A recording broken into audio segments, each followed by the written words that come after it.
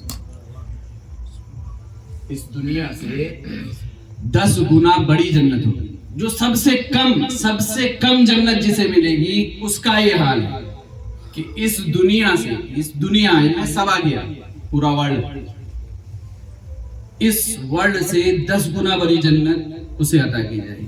اب آپ لوگ سوچتے ہوں گے کہ ایسا بھی ہو سکتا ہے.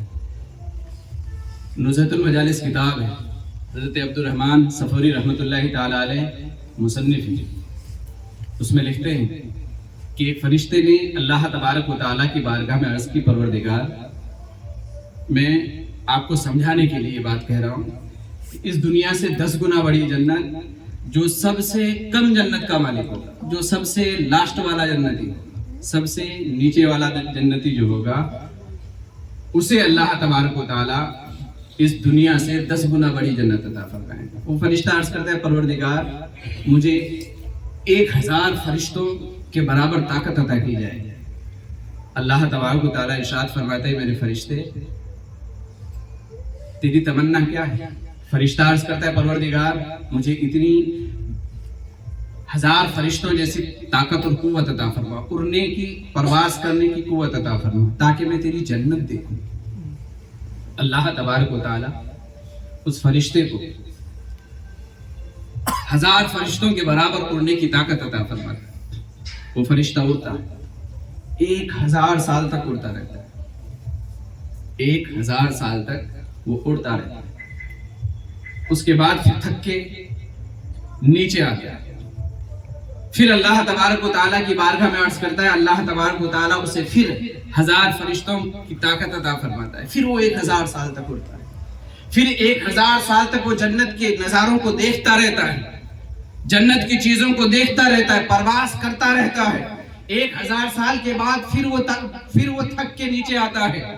پھر اللہ تبارک و تعالیٰ کی بارگاہ میں عرض کرتا ہے، پروردگار 2000 سال تک میں اڑ ہی رہا ہوں، تیری جنت کا نظارہ کر ہی رہا ہوں، لیکن اے پروردگار تیری جنت پتہ نہیں کتنی بڑی ہے، ابھی تک میں دیکھ نہیں پایا.